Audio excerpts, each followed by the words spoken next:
Good evening, everyone. A warm welcome to Shared Future 6.0.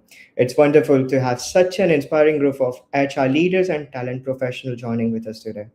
HR has changed a lot over years. Earlier decisions were based on conversation, experience, and instinct. But today, technology has become part of almost every HR process. Let's say from resume screenings to assessment, from dashboards, and the most trending thing, AI interviews right now. So at Sharedpro, we see this balance every day. We help company connect with prevented, ready to deploy IT talent, especially for urgent and niche roles. Technology help us move faster and make hiring clear. But hiring can never be only for tools or reports, right? It still needs human understanding, context, and judgment. And that brings us to today's theme, which is HR becoming too dependent on tools and losing human judgment? Today's conversation is about finding the right balance between technology and people. To explore this, we are joined by an exceptional panel of HR leaders with deep experience across talent, culture, people strategy, and organizational growth. Let me begin by introducing our speakers for today's session. We are honored to have Neha Mayanka ma'am, who is Senior HR Director.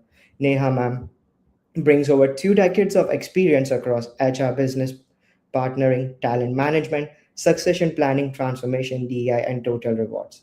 Having worked across HR consulting, analytics, publishing, and financial services, she brings a strong perspective on how HR can use data, structure, and business partnership while still keeping people decision deeply human. Welcome, Neha, ma'am. Thank you, sir. Next, we have joining us today is Divya Bajaj, ma'am, who is Director of Recruiting at Fractal AI. Divya, ma'am, brings 17 years of experience in hiring, TA Tech, and recruitment transformation. In her current role, she leads TA Tech and transformation, focusing on reimagining recruiting, bringing in smarter technology, sharper process, and greater efficiency across the talent operating model. Her experience makes her voice highly relevant to today's discussion, as she has seen how technology can strengthen hiring while human judgment, empathy, and intuition can continue to remain essential. Welcome, Divya, ma'am. Thank you. Thank you, Sid. Glad to be here and Yeah, looking forward to the conversation. sure, ma'am. We too. Next, we have joining us today is Neesu Sharma, ma'am, a senior HR leader. Neesu, ma'am, brings 18 years of experience across people, strategy, talent, performance, compliance, people analytics, and HR technology.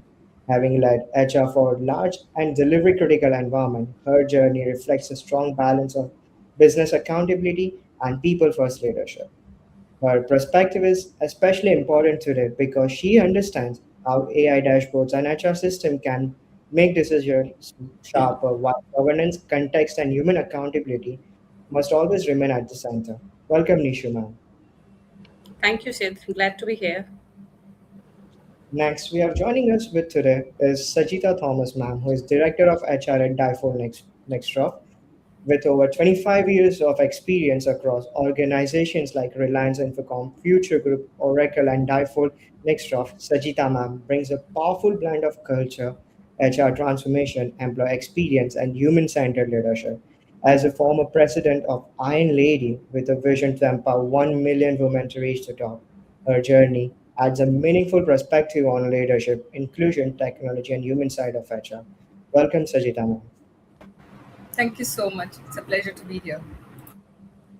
And next we have joining us today is Devanshi Raichura, ma'am, Director HR at Crest Data. Devanshi ma'am brings over 13 years of experience across people strategy, talent acquisition, HR operation, business partnering, performance management, learning, and employee experience. She is known for her culture first and empathy lead approach.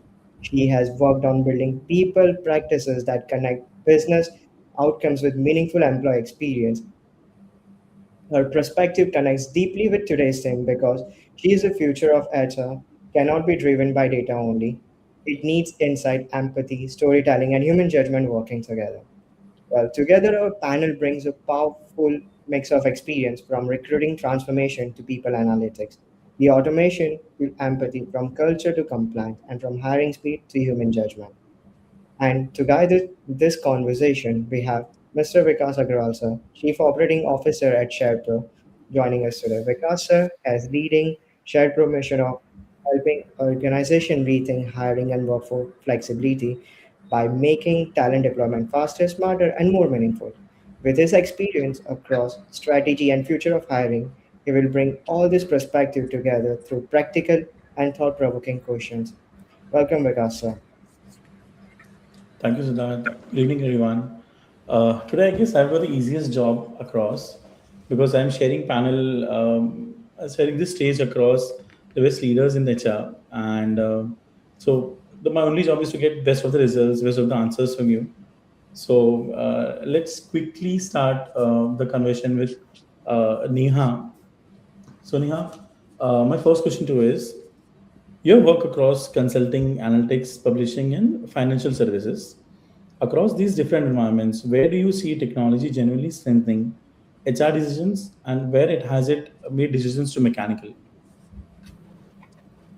Thank you, Vikas. Thanks for the question. And I couldn't help but notice that it's a panel completely comprising of women leaders. So that was just first observation that came to my mind when we earlier connected right before the session. Um, Coming back to your question,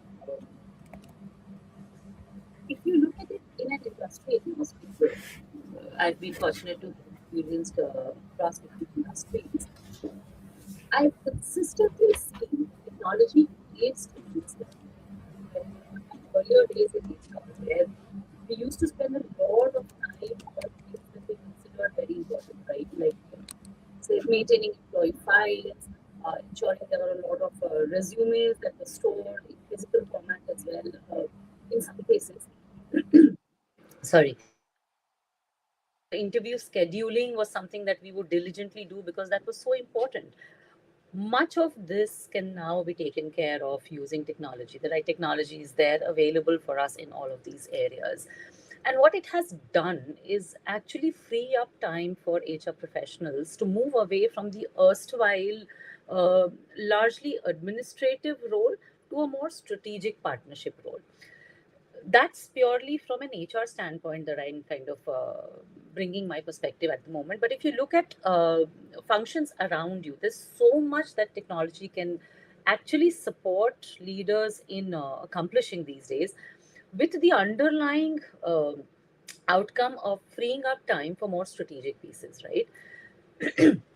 If I were to share a few examples specifically from an HR standpoint where technology has genuinely strengthened HR decision making, is I mean, the first thing that comes to my mind is talent acquisition, where it's enabled speed, scale, and consistency.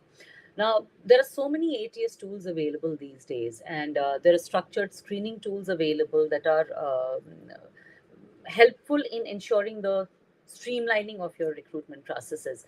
What it has helped us do is genuinely accomplish a strengthened decision quality, especially in high volume hiring, because you can apply consistent filtration criteria which kind of frees up your time to go through each and every resume and then filter those accordingly. So high volume hiring is where it's really aided humans in terms of freeing up their time.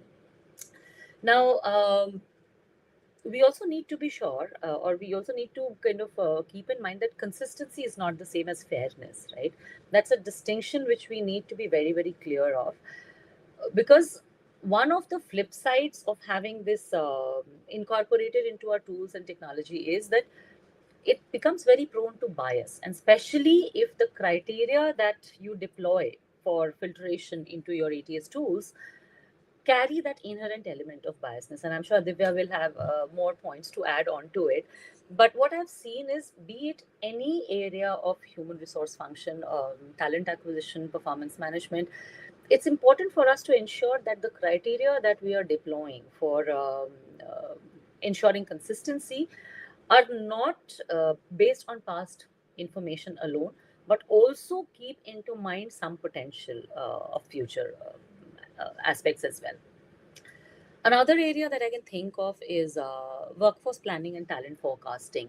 Um, I think from intuitive workforce planning to an evidence based workforce planning is something technology has enabled us to do, not just HR leaders, but also business leaders. especially in fast growing environments. I've realized technology helps us identify emerging capability gaps much in advance before they actually become pressing challenges for us from a business standpoint. So, what it does is it enables us to build a talent pipeline much proactively rather than more reactively, right?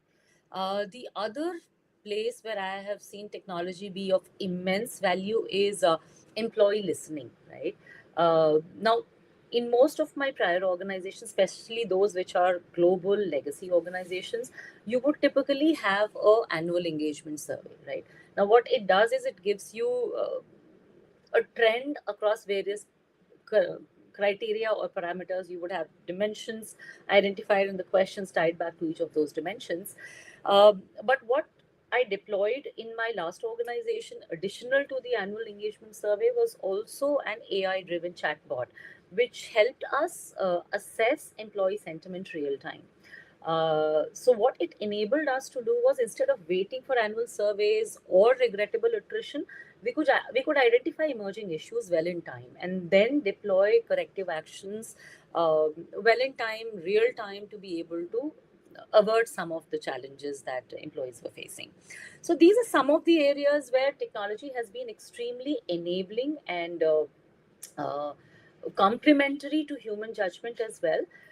However, it doesn't come without its own limitations. Of course, there are challenges that come inherent with technology as well.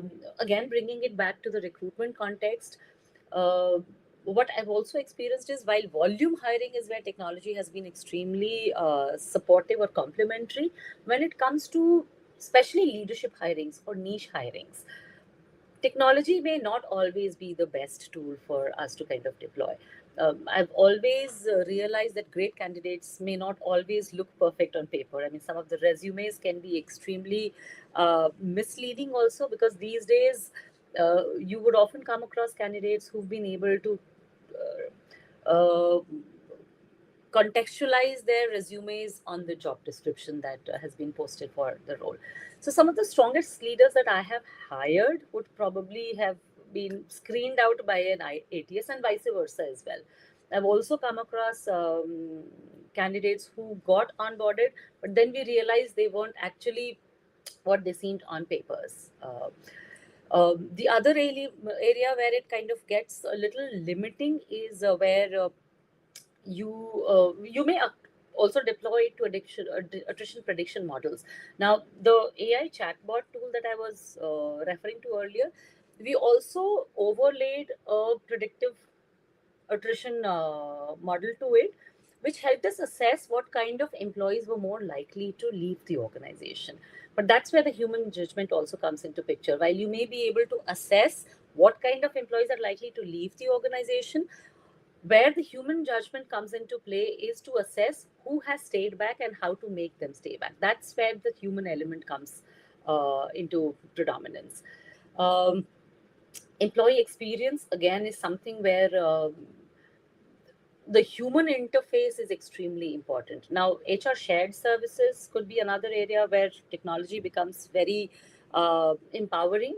But when it comes to problem solving, I think that's where the human interface comes into picture. So, if I were to summarize my thoughts or my experience when it comes to technology empowerment or technology delimiting, is um, essentially three statements I'd like to make. Data would tell us what is happening. Technology may help us understand patterns, but it's the human intervention which helps us determine how to interpret the data, how to interpret those patterns, and what actions are to be taken to be able to address the challenges that we're facing. So, if I look across all of the industries that I've worked in, be it consulting, analytics, publishing, the common lesson when it comes to technology is that it may improve the quality of human judgment, but not replace human judgment by itself, right? The moment you look at it to replace human judgment, that's where the risk becomes inherent, right?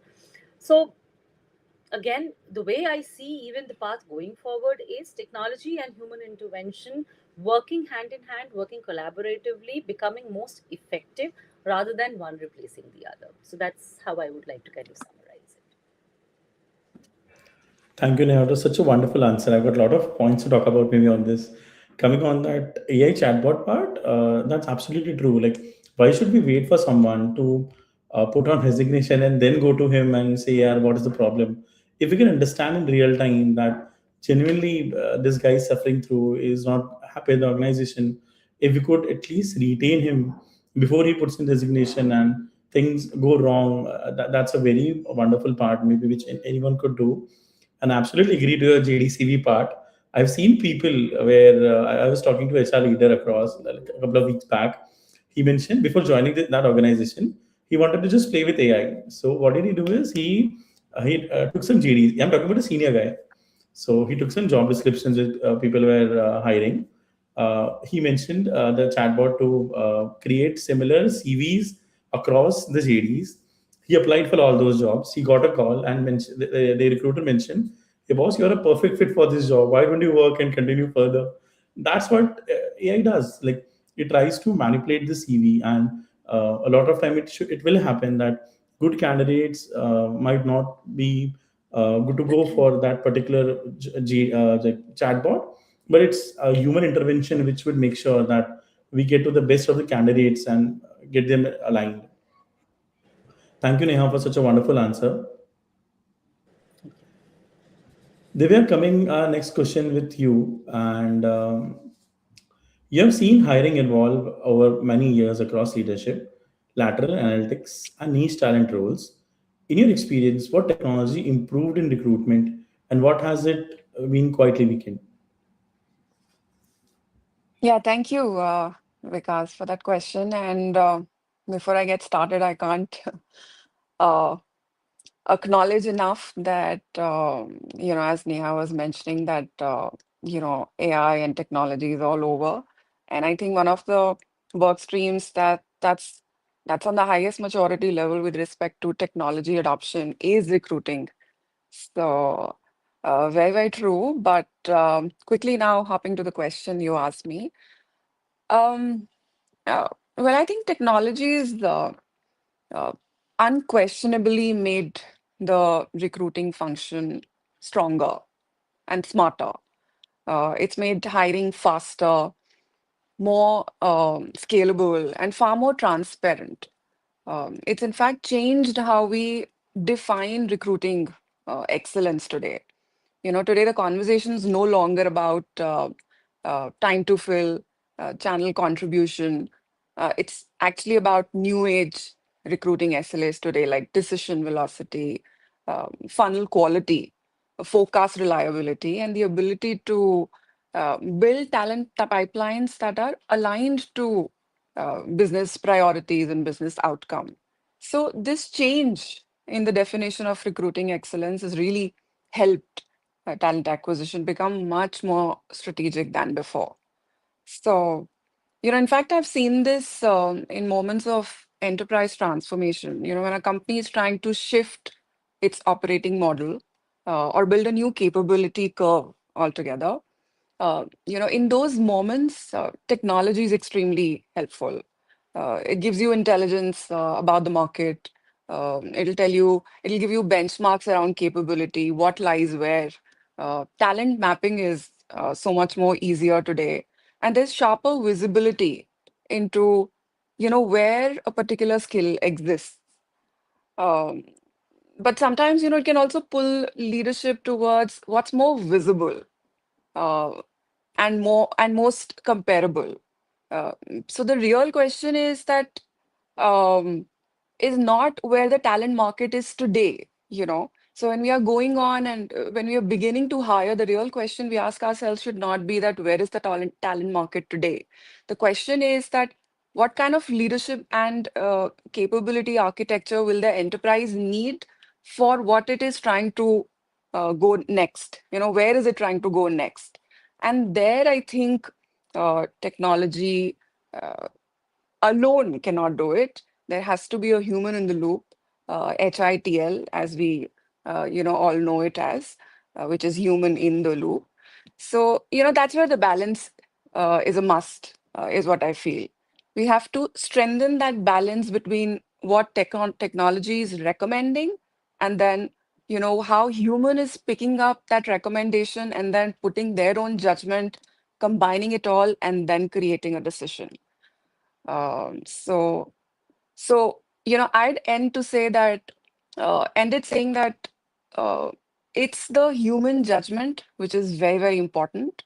The final call has to be with a human.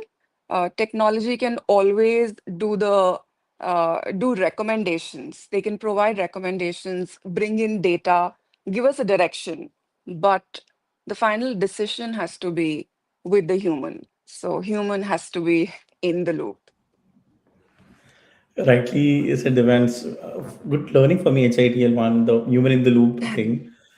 And honestly, it's very important. See, as we discussed earlier, even Neha was mentioning about how people can come ahead and even in their resume, lot of ATS are screening CVs now, and you get the top 20, top 50 recommendations out of multiple, like thousands of CVs even.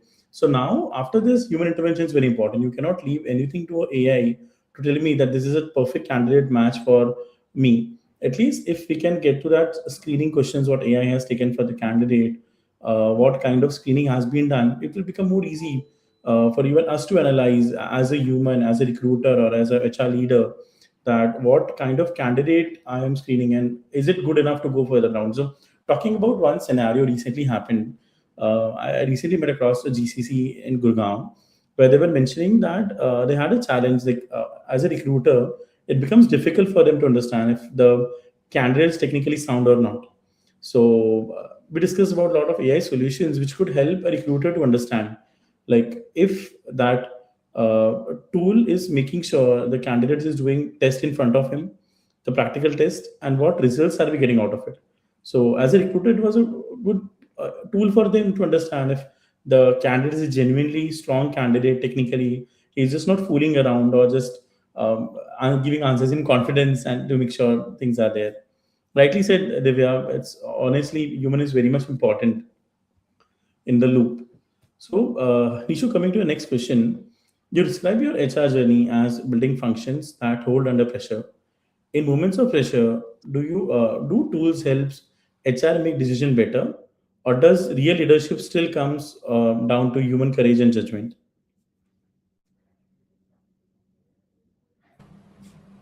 Wonderful question, Vikas. In any given situation where, in general we are working, so I would say that HR tools and human judgment go hand in hand parallelly. But as you want, in the moments of pressure, the word pressure. So when there is a lot of pressure there, uh, I think it is always and will always be the human judgment and courage which will help senior HR leaders lead the function better. Now I'll tell you why it is exactly. Because what is data? I mean, data is being built on the past performance, your legacy information year on year, someone's performance records for last 3 years. Now systems are uh, predicting the patterns.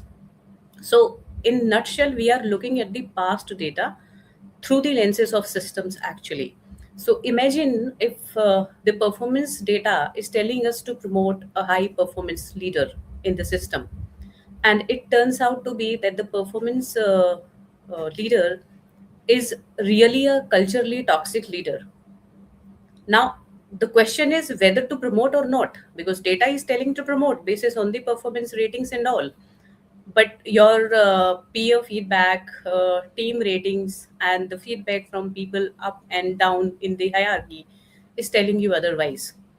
So that is where I feel the HR leaders needs to have that courage to present those insights which are not just coming from the system, but also you have collected from the environment, from the team surroundings. So again, if HR leaders step back and simply follow the systems and the data insights coming in from there, I don't think it would be a right kind of environment we are building in the organizations.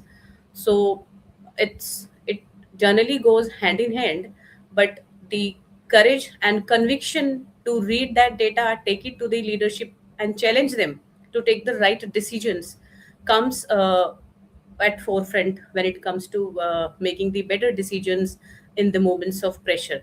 Because we all understand data is your trust, numbers, records. It's the history of the organization, and history would always help you to make decisions which are based on the history patterns. But what if you are building an organization for future? So can you decide to make your future organization basis on the past data? Then the growth looks very linear, not very dynamic actually. So in the moments of pressure or not so pressurized moments, I think the human judgment, courage, conviction would always be on the forefront, and both has to go hand in hand. But somewhere when it comes to making the final call, that final call has to come from the human judgment only. And that's the same message which has already been shared by Neha and Divya. Clearly human in the loop, so not just in the loop, but the one who's taking the final call. That's my take on it. Thank you, Nishu. Rightly said. I totally agree. Like recently, I came across, I would say, designation. It is talent intelligence officer. So I happened to meet him and ask him like, what exactly you have to do? Like, what is your job role? Because I have heard of TA, but this is being a very different job role. Then I got to know about they have to predict about hiring, future market. I said यार बड़ी cool job है यार ये तो मतलब आपको वो देखना पड़ेगा कि क्या चल रहा है क्या नहीं चल रहा है.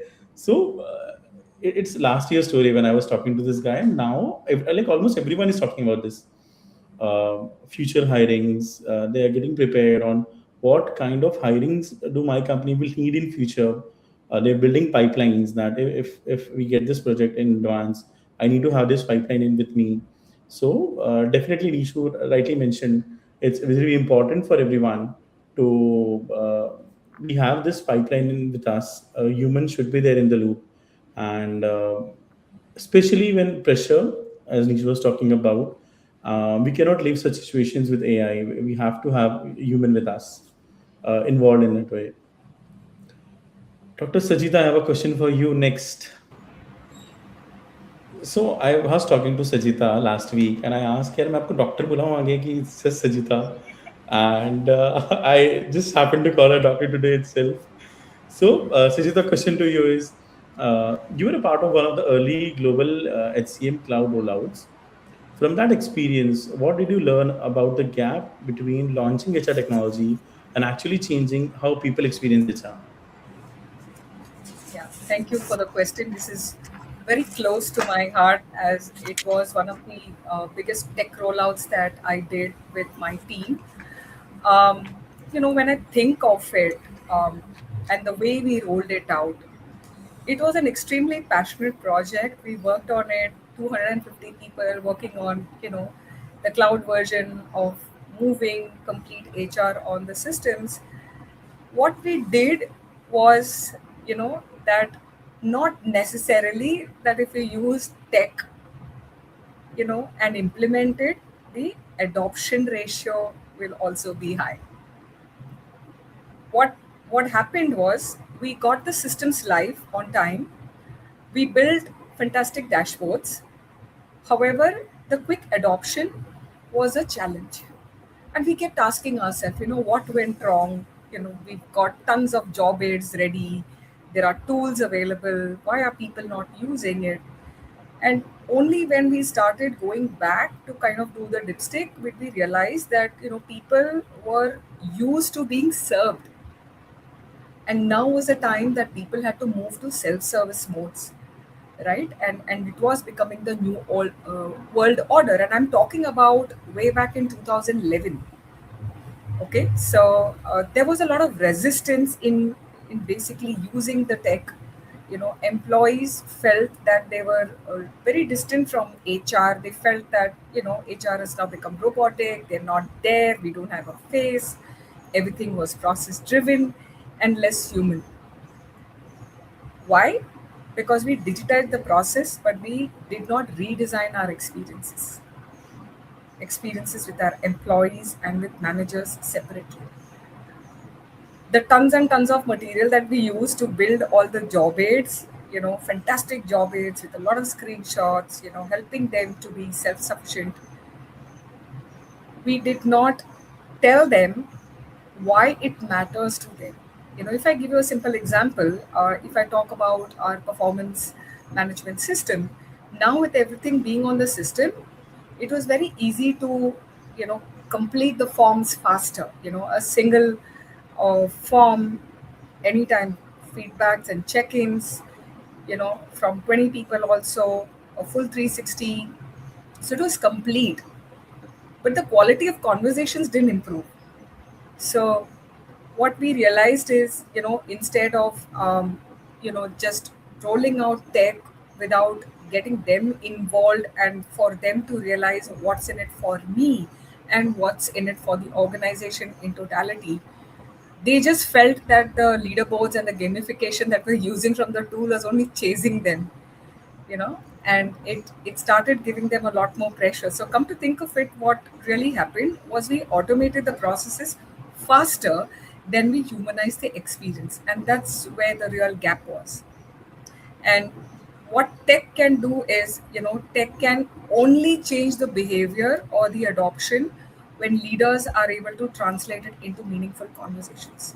Yeah. When we as HR can redesign our journeys, not just, dump people with a lot of workflows and say, we're moving from one cool system to another cool system, and this is what it is, this is how, you know bringing everybody together to understand, how the future of work is changing, that was missing. So that's my experience of when you do any rollouts of tech and non-tech both, right? It cannot be from my perspective, it has to be from, both. So that's where the human centered design thinking approach basically helps. So that was a fantastic learning that we had. It's wonderful to have such a learning at initial at 2011. I could imagine as an employee if things change around me, like taking approvals for leaves, onboardings, and manager support. So these are a lot of things which, as an employer, would affect me. Uh, on a primary level. So if these things change around me, it's very much important to be in touch with your HR leader to understand what our organization is trying to plan by having such rollouts in the organization. These rollouts are eventually taking this organization ahead of time to make sure the employees, the HR leaders will stay connected. Even as Neha mentioned about this chatbot, so such chatbots actually feels like talking. So if an employee is not feeling good today, and if a chatbot just pops up and asks you're not feeling well, what happened, you're anything in the mood, so at least HR leader could get that feedback in a real time on what actually is troubling my employees. So that is some good use of technology when we are trying to get it done. Thank you, Sajita, for this wonderful answer. Devanshi, next is yours. I know it was a long wait, but we have definitely reached out to your turn now. And your question would be, with your experience in leadership, coaching, and mentoring, what are the human qualities in people that tools may fail to capture, especially when identifying future leaders? Right. Thank you, Vikas. And really, it's a pleasure to be here and got to know about your views and experiences. It's amazing to know that there's so much of technology that even HR leadership team is talking about, along with keeping the human judgment alive, right? And these are exciting times. So I think tools are great facilitators so far as even identifying talent is concerned, right? It lets you reach your talent pool pretty fast. There are a lot of matrices that we can define, and we can figure out who all are there in the race, right? But when it comes to identifying the future leaders, I think it is also more towards the finer nuances as well, right? It's not only about a tool can definitely identify what is person's communication style, right? But how does that person hold the room when there's a crisis? whether that person is able to provide that psychological safety, whether is he or she is a great listener, where is is able to hold without authority and even designation, whether he or she is able to influence, right? So all this sits very much into and they are very deeply human, right? Now tools typically miss out those finer nuances. It can tell you about patterns, it can tell you about all the more, it can tell you about what is the kind of decision this person is taking. However, to understand why those decisions are being taken, this becomes deeply human. And until and unless we identify this, so as an NLP practitioner also, right, I very much resonate with this concept of reframing. So whether somebody is able to present a challenge as an opportunity and is able to excite the team and ensure that we are able to reach the milestone, is far far far more valuable to an organization versus somebody simply jumping in the last mile and helping to resolve. Of course, the ultimate outcome is still the same. We were able to come out victorious. However, the entire process, how many things have broken during achieving that particular milestone, is also critically important. And hence I believe human judgment becomes all the more critical when you are identifying future leaders, because it's all about potential, right? Not everything is out of data and pattern. It's also about knowing that individual, assessing that persona, and of course projecting what is the kind of future needs as an organization you are going to have in terms of your leadership, right? And crafting those behavior. So as simple as somebody's ability to take feedback, uh, make no fuss about it, and still getting evolve, and not being defensive about it, right? Now this becomes very very subtle. A person can get XYZ feedback, but what is their reaction to that feedback becomes again very very human. So I believe when it comes to leadership coaching and mentoring, the subtle aspects are far more nuanced, and tools can help you assess better, faster, but at the end of the day, it's fairly human there. Mm. Rightly said, Devanshi, and I would totally agree to this point. Neha, I have a quick question for you. I guess we are already little short of time, so let me quickly have my next question. You have been involved in transformation and change management, and during periods of uncertainty, how role does human judgment play around? Sure. Thanks, Vikas. Again, a question which is very close to my heart as well, and I'll probably keep tying it back to the point that Sajita made earlier. Any change management or any transformation that you drive cannot succeed without the inherent trust and confidence that you build in the people. Because at the bottom line, we need to remember organizations don't transform, people do. And when it's people who are transforming, who are going through the transformation or the change management, you cannot completely miss out the human element of the entire equation, right? Now, if I take the example of an integration or an acquisition, um one of the acquisitions that I led earlier on in my career, I realized all the matrices were completely green, but still the engagement scores came out pretty below expectations for us because it was a very young organization. We felt that we were acquiring the entity, we were integrating it into a global setup. Of course, what else could people ask for? But then one needs to understand that when an organization is being integrated into a larger setup, there are a lot of softer nuances at play, right? There could always be elements around loss of informal influencers, identity crisis in terms of who am I going to. I joined an organization based on the identity that I had of that organization.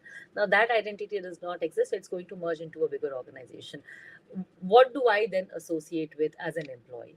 What will be my role in a bigger organization or a bigger setup or a bigger team? Am I going to continue playing that important critical role that I was in the earlier setup, or is it going to get diluted in a larger scheme of things? So I think a lot of these questions are very, very subtle and very nuanced, wherein a human element or a human judgment can only help you navigate those. And it's times like these where the leadership becomes more and more crucial, right? How you lead with confidence, with trust, with transparency defines the culture that you're ultimately building into your organization. Even when we talk about any change management interventions or maybe workforce restructuring or large scale transformations, how you communicate with employees at large, how do you take people on board, drive change along with them, and they're part of the overall change, will define the effectiveness of the outcomes of the change management for you, right? Again, I'll take a quick example here. We were rolling out a project which involved us to consolidate our payroll to one global payroll vendor because we were scattered when it came to payroll management across different geographies. And that was, of course, turning out to be extremely costly for us. So it wasn't cost efficient in the long run either. And that also required us to launch the workday leave and absence management module for India. While globally we were already on that too. Now, this was something which was also a cultural change for us. It was not just a technology change because earlier the system actually assumed everybody to be absent. And people had to actually regularize their attendance by either marking themselves work from home or applying for leaves. Now, the earlier system was based on monitoring and tracking. Workday, on the other hand, assumed people to be present by default, and if only you were not present and were on leave on certain days, were you required to apply for leave. So it was a trust based tool. So you see the cultural shift there, right? Leaders, of course, were jittery because they were used to having that control over their teams. They had visibility to where their teams were on a certain day, whether they were working from home or in office. But employees were very, very happy about the change because one of the crucial messages that we delivered was that we were moving from a tracking and a control based system to a trust based system. And we put that accountability back on the individuals to be able to use the system judiciously and not lead to misuse of it.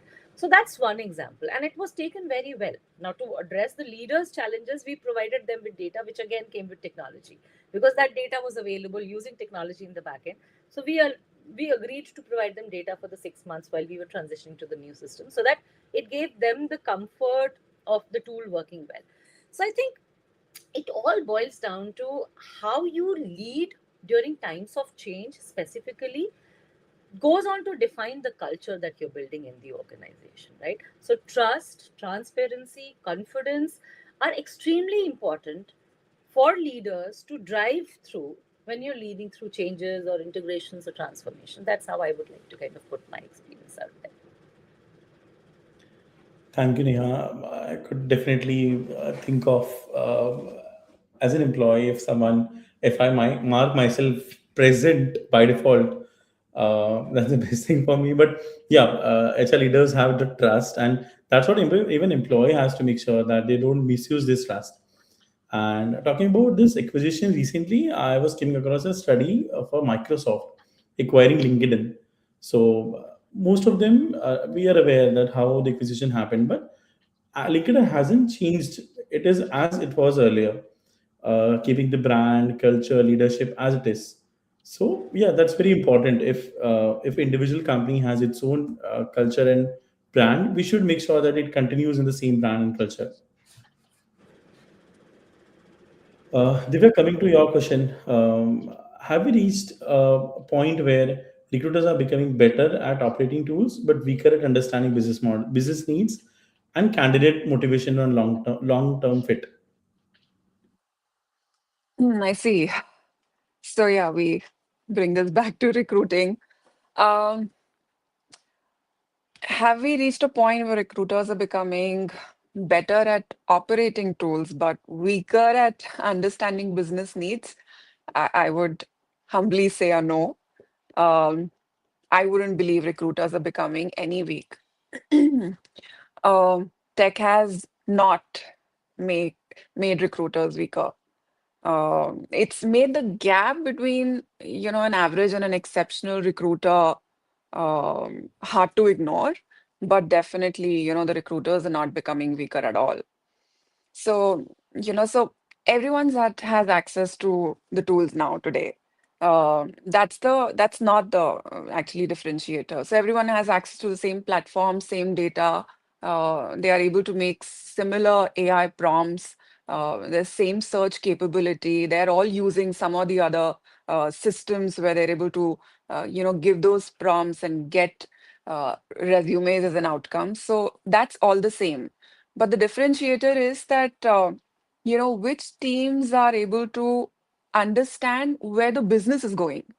What kind of talent will actually move the organization forward, and which candidates are built for more than just a job description. So, the real value now is judgment. So, can a recruiter understand what business is actually trying to build? What is the revenue model? What are the costs that the organization has, is incurring month on month?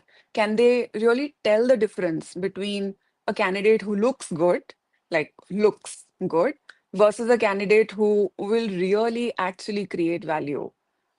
Can they spot future fit before it becomes obvious? So that's where the game has moved. So the recruiters not become weaker, but today there is a marked difference because of technology. We're able to see the difference between an average recruiter versus an AI-enabled exceptional recruiter. I think that's the change. So recruiter who understands strategy becomes critical, but recruiters, like the whole community, is not becoming weaker.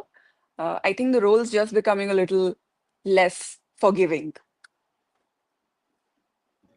So the way I feel now, with this AI, recruiters got one more tool with them. I would say a sword or something like that, which helps them, like by making it more stronger, as you mentioned. And Yeah. I was talking about earlier the technical test. You can talk about, the behavior of the candidate, how it was in the interview. So a lot of AI tools provide those skills, or maybe I would say those aspects to a recruiter. And later on, if these things could be passed on to the manager, the hiring manager, if they're able to see it, that's where the recruiter can exceptionally tell that he is a very good candidate. You can even see that this is the scores he has done. So even a recruiter can justify why a recruiter feels that this candidate is even more stronger than this candidate maybe. So they are becoming stronger with AI, I would say. It's a tool which we have given to them to become more Yeah, stronger. totally. Nishu, coming up to your question, is the biggest risk of HR technology not that it will replace HR, but the HR will stop practically judgment because the system already gives an answer. Thank you, Vikas, again. Uh, Interesting question at very interesting times, actually. Uh, this is the question I have been thinking a lot these days, especially because the way AI is coming to dominate the HR world, our world, actually. So, the biggest risk, I don't think that HR tech will replace humans or HRs per se. But now I'm worried about HRs outsourcing their judgment to AI or technology. So, classic examples, initiators and receivers both are using the same technology. A recruiter is creating job descriptions through AI. Then a candidate is also creating a resume, aligning it to the job description, which has again been created by AI. It's a perfect match in ATS because JDCV match works on algorithms and both have come from AI. Now, how do we identify whether this candidate is really authentic? So again, the human judgment takes the first seat here. So when people come to me and say that HR is going to lose its job because the AI is here, I say no. AI is not going to replace HR. It is certainly going to make HR smarter. Now, there is another case. Imagine for every idea, HR is going to AI. There is an issue, a fight, or people agenda to be solved, go to AI. Any idea in mind? Let's validate, get it validated from AI. If you want a help, you go to AI instead of going to your seniors because you want to look smart in the age of AI. Now, what it tells, we have stopped or will stop soon forming our own opinions. So we pretty much don't have our own opinions. Whatever is, we are relying completely on the AI judgment. Our judgment is no longer there. Whatever we are using, it's of AI. And people who are extensively using or have recently started using AI, I mean, I'm amazed at the level they are using AI, and the kind of questions they ask, the full context and brief of the situation they are giving, and the kind of responses they are generating from AI. It's amazing, but it's very dangerous and very, very alarming. So I think, the biggest risk is not now whether HR technology is going to replace HR or AI is going to replace HR. The biggest risk has now shifted whether you know the right way of using AI, or you're simply just outsourcing your judgment. We need to be very, very careful when we use technology. It should help us enable and fuel the business growth. It should not help us, it should not make us start using its own judgment. Because I have seen the kind of things we can do, and you know, the all transactional work we do in HR, I would say monotonous kind of things, data research based work, a lot of writing, uh, policy writings. I think those are the things which should go to AI. But when it comes to putting right insights, using judgment, and building human connect, that HR people should never, leave it to AI. Because HR means human connect. If you do not know your people around, their sentiments, their emotions, you can study and predict the pulse survey result with the help of AI. But then, after reading out that result, what efforts you are going to take, that should not be left to AI. So, that is where my biggest concern is. We should still be able to form our own opinions. We should still be able to use our own wisdom, intuitions, and years of experience we have earned by learning and understanding not just the technology, but the HR domain itself, the people, pulse of our people. Because if we stop using it, then business don't need HR at all. I mean, your payroll, anything which is transactional can really, really be automated, and it has already been automated for years now. So why do we need HR? There are times I keep telling my team that don't strengthen your backend uh, capabilities, working on Excel, working on computers, writing good documents. That as long as you know what you need to write, that work can easily be taken care by the systems, technology, or AI. Instead, use that time productively to sit with your team, sit with people you're working for, understand their issues, understand the team dynamics, their managers' dynamics, the responses, behaviors, conduct. I think that is where HR can bring true value. And that's how overall, the biggest risk is now has shifted from replacement of HR to the outsourcing of their judgment to AI or technology. I think that would be a very alarming situation if that happens. Nishu, nowadays I've seen people talking to AI, talking about their Yeah, personal life, lot of things here and there, and this is how you're training it, like AI, like what could be done in these situations, even if not only professional life, even personal life, or I have seen things over there. So yeah, it's an alarming situation. I won't deny. And if we lose our own judgment, like what could be a perfect thing over here, maybe we are a better person to judge over there, because AI will only judge basis on the facts and figures we are going to tell them. true. But we as a human have feelings also, which we cannot tell AI. Like, what is my feelings towards that particular thing? And until I give that feelings, I don't think we can get a proper judgment on personal things also. That's a personal thought on this, Nishu. Thank you for wonderful answer, Nishu. Coming up, Sajita, again to you. You have championed ERGs and women leadership, mentoring and inclusion-led initiatives. How do we ensure that HR technology supports inclusion instead of reducing it to just numbers and dashboards? Thanks, Vikas. Okay, I just want to. I was so captivated with what Neesu spoke about, about the biases and stuff like that. So I can only start by saying that analytics can help us to be more or better informed. but judgment is actually what helps us to decide better.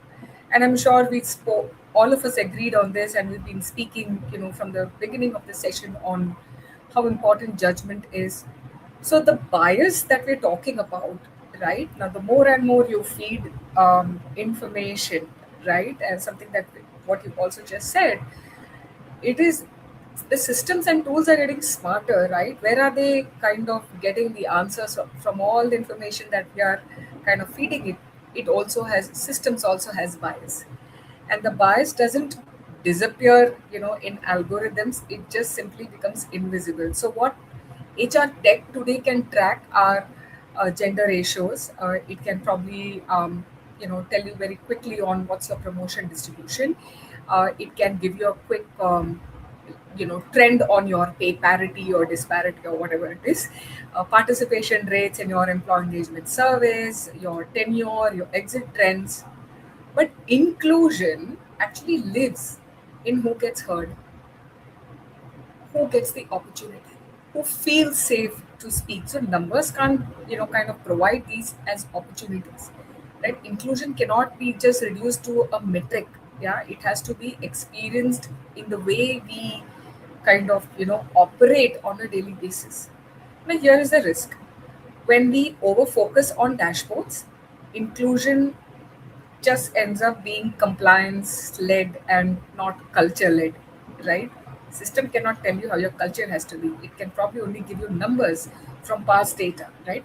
Tech is a great friend. I said tech is a great secretary or an assistant to you, but the humans in the loop that we're talking about is what makes things more meaningful, and what creates trust. So if everything is data driven and nothing is context driven, then our actions that we take will only be very myopic. So, in my view, what works is use tech for predictive analytics and to identify gaps or to highlight the gaps. ERGs, your employee resource groups, the mentorings that we have across the organization, the leadership forums, what these will do, is laying out opportunities for our employees so that they can act on these gaps. Yeah. For an example, if there are women leadership initiatives, um, it does not merely succeed because we track it on the representation, gender representation, but it is because we are building a complete ecosystem which can help women grow, right? Which creates more sponsorship or socializes, your leadership team or your ELTs on the need to sponsor, forums like these actually enable the real conversation. So this is what is required, in ensuring that inclusion is built. So yeah, so start with numbers, but use that as your stepping stone to kind of provide opportunities. So, if you kind of talk about the relationship between diversity, inclusion, and the tools, I can say that diversity is what we can measure, inclusion is what people feel, and tools are something that can only capture data, period. Thank you, Sajita, for this wonderful answer. I need to cut short on my answer because we're short of time. We have got Devanshi's question left. And I guess if we can take one audience, that would be wonderful because the audience will be waiting to have their questions also. So, Devanshi, coming up to your question, we have worked on cultural buildings, employee experience initiatives. Do you think technology can create culture or can it only support the human efforts behind culture? Uh, so I think I'll start with a disclaimer. Technology cannot create or build culture on their own. They can definitely help us read it through data. But building culture, it's innately human, right? Cutting all the jargons. What is culture? Culture is typically behavior at scale. How do you get those right behavior into your employee and into your organization is all about crafting those experiences. Now there can be various tools which can help the HRs more accurate and better at delivering those experiences. Like there can be fab recognition tools and can help us spot and appreciate the behavior on the spot. There can be spot awards very easily conducted by them. There can be pulse surveys who will tell you numbers and patterns and will give you those insights, right? But at the end of the day, when you talk about culture, it's more about what is the psychological safety an employee feels when it is about giving and receiving feedback, right? Whether somebody is feeling respected during meeting, during their water cooler conversations, right? How motivated they are to come to office, how engaged they are with their work. Surveys and tools can definitely give you numbers, but how do you interpret those numbers is still very, very human. There can be a high score on engagement, and still, if you deep dive further, you may realize that there is a lot of fatigue, and there's a lot of disengagement so far as that association with their work is concerned, right? So I think culture is purely human. Tools can definitely help HR to do it better, or to make it quicker, make it more effective, make it transparent, right? So that can definitely add on a lot of, I'd say, value added services to a cultural package.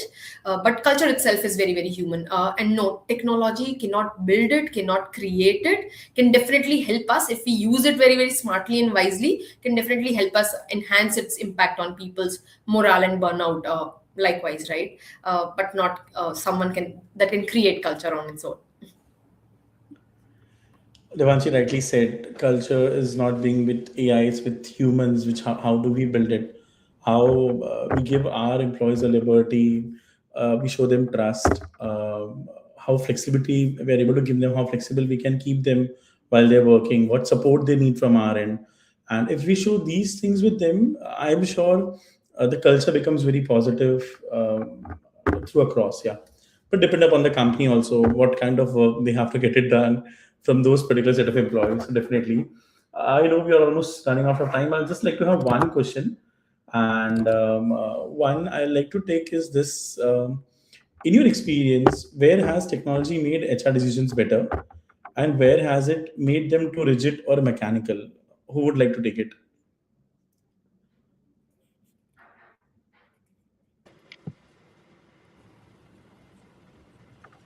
I think I can take that. This ties back to the first question that I kind of added. Um, I think a couple of areas where I can think of HR aiding human judgment or human decision making would be, like I said, I mean, in terms of talent acquisition, bulk hiring or volume hiring, applying consistent filtration criteria is where technology comes to be of extreme help and support. When it comes to hyper personalization of learning, I mean, you can identify learning gaps using technology. You can, of course, also uh, I mean, Gen Zs, we all understand, have a very small span of attention. And in today's day and world, majority of workforce in new age organizations comprises of millennials, Gen Zs, right? Offering them bite-sized learning modules is always a better idea, because that kind of enables them to kind of complete their learning journey on the go as well. These are available on mobiles. Mobile enabled apps are also available. So I think a lot of technology enabled services comes into picture when it comes to scaling up, when it comes to ensuring consistent employee experience, when it comes to ensuring that you're identifying the gaps. But I think where it becomes limiting is where bias comes into picture. So again, taking back to the earlier talent acquisition example, if an ATS has been fed criteria which are themselves biased, right? That bias then becomes inherently a part of the filtration and selection criteria. So I think that becomes a limiting factor or a challenging factor. Then again, I would say it becomes a little limiting if you're only trying to assess performance based on data or figures, right? Because potential assessment is something which again relies a lot on human judgment. So I think wherever there is softer behavioral assessment, uh, which requires you to kind of dig deeper below the surface level, and cannot be manipulated, is where the human element plays a larger role. And again, while data can enable assessment of a situation, the resolution of it relies or lies with the human. How to interpret data, how to contextualize it, and then the actions to take based on what the data is telling us is something that lies with the human intervention. So I think that's where we will delineate the role of technology in enhancing human judgment and limiting the human intervention. Rightly said, Neha. Thank you so much. Anyone would like to add any pointers to this question, or I can add quickly. Um, say when it's about figuring out what could be automated and what should not be automated, you have to do two things. One, understand the tech maturity level of the organization, and then whichever function is assessing that technology, that function has to do a tech maturity evaluation of the work stream, of the operating model. Once you've done the operating model assessment as to which parts of the function need or can be automated and which parts of the function will have to be with human only, you pick up those points and then start working and creating POCs on them. And the bottom line and thing to really absolutely keep in mind is that the the tasks in the operating model which are repeated, which are absolutely getting repeated, they can be automated because you're able to code that logic and tell an agent that if this, then this. So parts of the operating model which are repeated in nature, they can be automated and we could bring agents to do that job. But parts of the operating model which do not have a defined logic to follow, so that the system could be given a direction through coding saying if this then this, it could be this or something or something else. I mean, there are various streams opening up to that decision. Then such subparts cannot and should not be automated as yet already. thank you, Divya. It reminds me of Sajita. Just a second, I like to add one thing. We were talking about the cricketers having the sword in hand, and talking about these loops. It remembered me of my college days, like while loop, do loop, do loop. Like there's a lot of loops which are there, and adding them into Yeah. AI. So it just brought me back there. Yeah, Sajita, you can go ahead. Yeah. And I think there was a time when a lot of HR used to use shared services, as an external, an agency to kind of answer questions from employees if you're working in a lean HR organization. But I think HR chatbots, I was just reading a couple of comments also, right, can actually take up that entire load of, answering a lot of questions. So at least 80% of what you're asking can be answered by the bot in no time, and probably only 15 to 20% may go, to someone to answer. So that's a great example of where you can use tech, where you need human intervention, and it may not completely be good to rely on tech. Probably would be in addition to performance appraisal and succession planning, right? Your exit surveys, right? It can't be completely, just a form, because there are so many things you can't read. Your employee surveys, right? Those are just indicators. You know, you can take that, and then there is a lot of work that needs to be done on the ground so that you can make sense, put two and two together and make sense. So that's my 2 cents on where it will work and where it may not work completely. Sure. Sajita, I know maybe some of them are getting late, but I've got a very interesting question. Maybe if one of the panel could answer for a minute, that will be helpful for the audience. It's a question from Lakshmi. I would like to raise a question. Is that any biasness? Like, who knows to use each and every tool? A candidate who has good communication and willing to work with a slightly beginner in using tools. Everything depends on tool nowadays. So, anyone would love to have this question?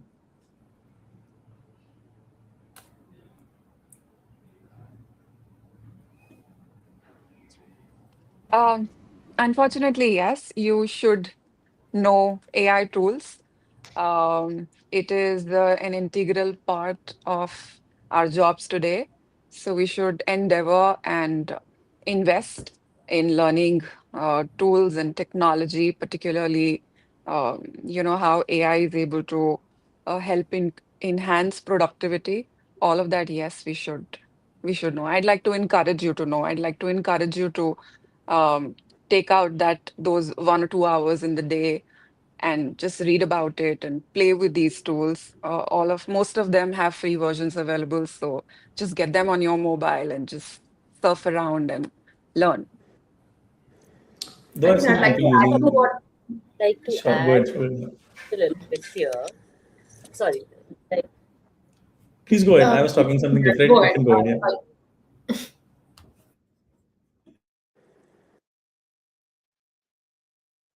Yeah. Neha, you can go ahead. Yeah. sure. All right. No, so I think while I do agree with Divya that am I audible?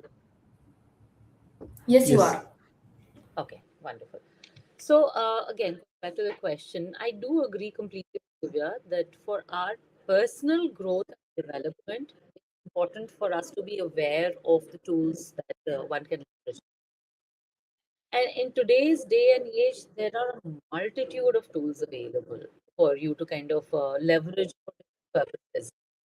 But as a hiring manager or a recruiting leader, if you ask me my personal opinion, for me, the knowledge of tool would not be the primary criteria for me to select somebody as a candidate for a role. I think softer elements or behavioral traits like adaptability, learning agility, cultural fitment would be more important if I were to give priority, because I think tools one can always pick up on the job as well. Somebody is trainable, somebody has a sharp learning agility, they'll be able to pick up those tools, right? But the the the motivation, the attitude that one brings to work is something that is intrinsic in the end. So I think that would be for me. I mean, again, a personal choice here, primary selection criteria. But again, I would agree with Divya that for our personal growth and development, it's always helpful to be aware of. Uh, I would like to add something to what Neha and Divya both had said. So, I don't think even today the job descriptions has completely shifted, giving the highest weightage to any of the tools for that matter in any of the job roles, except the roles if it is a software development of role wherein companies are expecting you to know vibe coding because it's an easier thing to do. So, barring those kind of roles, rest of the roles, yes, tools are important and being asked in the job descriptions itself, but those are not the only thing actually. We are still relying on 80%, 90% to the core job skills. So, if it is a recruitment, a person should know the job portal, should understand the job description, should be able to create job description. How you create it is up to you, but if you know the tools, that fineness would come, which may not be there if you just use your own understanding or the traditional Microsoft Office. So that is where knowing tools is also and always a good advantage to your profile. But it is the only requirement. I would not agree to it for that matter, and I'm sure Divya, Neha, and Dr. Sajita would also agree, being in the same field. Uh, we need core experience in the role. That is the primary need. Secondary is the tools which you should have, and AI is something it's soon going to be very similar to what smartphones were. Everybody were initially very apprehensive using smartphones, but nowadays everybody has smartphones and it has become an integral part of our lives. So sooner the times would be where AI is going to be an integral part of our lives. At my home, my mother-in-law speaks to Gemini virtually and verbally. She talks a lot. She's cutting vegetables, speaking to Gemini. So imagine these kind of instances. So, uh, I mean, early we adopt, it would be good for us.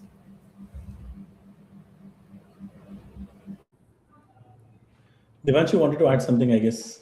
Quickly, if you Yeah. want. So, yeah, I think I fundamentally agree with Divya when she said that it's very very important that if you want to match the pace with which the technology is seeping into each and every industry and dramatically affecting the work styles and work profiles, I think it is integral for an HR too. And communication is no more restricted to your communication with an employee. It's also the communication with your tools, right? How good you are at those prompt engineering and those communication with Claude or with Gemini or whatever cursor and windsurf that we are using. I think that communication has also become equally critical. So with the changing times and coming especially from the IT background where 98% of my employment is all about engineers, I think I see this sipping in even faster and a very very deep penetration level, right? So even to speak with an engineer, I think gone are the times where I would say, how do my two tools interact? I have to say I need an MCP server built, right? So that's where I'm making a relevance. So I think I fundamentally agree that yeah, it's a fast pacing world. This is the new next, and it's the way that we chime in this wave along with the changes. Rightly said, Devanshi. Thank you, everyone. I guess we already exceeded a lot of extra time, maybe, and but it was a wonderful session, and I think Lakshmi would also be having clarity on more or how to tools maybe she could use going further. And thank you, everyone, for this session, and it was wonderful having you with us.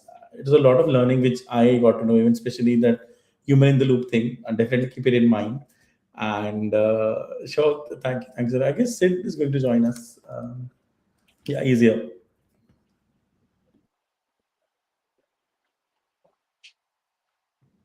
Mute. Hi, so wonderful insight and wonderful. I learned a lot from today's session, to be honest. I know we have taken a lot of time of yours, but just I had just one question for everyone. How was the session for you guys, and what's the one thing you want, the audience to take away from this conversation? I think I'll go first. I think it was a very, very participative, enriching, and reassuring session. I think a lot of my initial thoughts also got reassured hearing from fellow panel members. But I think the one thing that I'd like to kind of share as a key takeaway for the audience is AI tools, technology are here to stay. I mean, like some of my fellow panelists also said, that there's no way we can avoid them. The sooner we integrate them into our lives, personal and professional, the easier it'll be for us to kind of move ahead with it. In times to come, while the nature of jobs are going to undergo a lot of change, it's going to undergo a lot of transformation, and AI is going to play a crucial role in shaping that role transformation. What is important is for us to also inherently retain our human judgment, because that is something which will differentiate us. Now, tools, of course, will be equally available to everybody, and how well one is able to use a certain tool from the other is a matter of time to kind of see how you gain that proficiency. But how you move ahead as a employee, as a team leader, as a people leader, as a business leader, lead with human element, lead with empathy, and lead with trust is what will differentiate you as a leader in the organization. So I think it's important for us to maintain that balance across the human touch and the systems, and that's where the future lies. Yeah, I totally agree.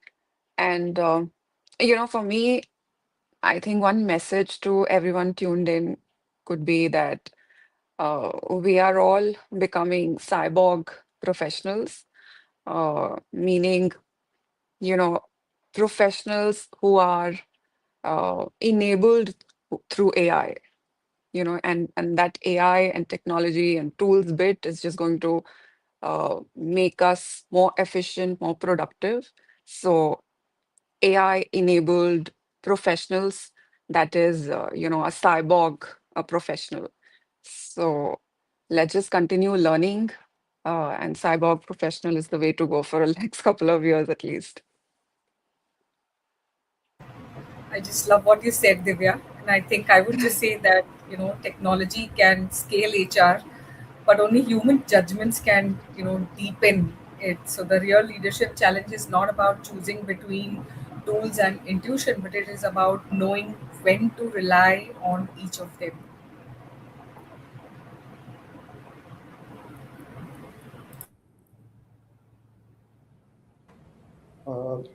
With that said, I would like to conclude today's edition of Shared Future 6.0. With that, one message is clear. The future of HR is not about choosing between tools and human judgment. It's about finding the right balance between both. Well, technology may help us move faster, make sharper decisions, and bring more consistency. But empathy, context, fairness, and human understanding will always remain at the heart of HR.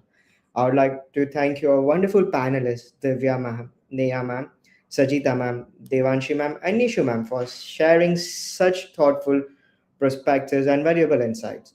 And a special thank you to Vikas sir for leading the discussion so seamlessly and bringing out such meaningful viewpoints. And thank you to everyone who joined us today. We hope today's session leaves you with one simple thought. Use tool, trust the data, but don't forget that human story behind every decision. Because in HR, sometimes the biggest insight doesn't come from a dashboard. They come from a conversation, a bit of pause, and that one gut feeling that says, okay, maybe there is more to this person than the score shows. We look forward to seeing you again at the next edition of Shared Future. Until then, keep the tool smart, keep the judgment human, and please don't let AI write all your appraisal comments. Thank you, everyone. Thank you. Thank you, Sid. Thank you, Vikas, for hosting Thank us. Thank you, sir. Wonderful. Thank you. Lovely Thanks a lot. conversation. Thank you.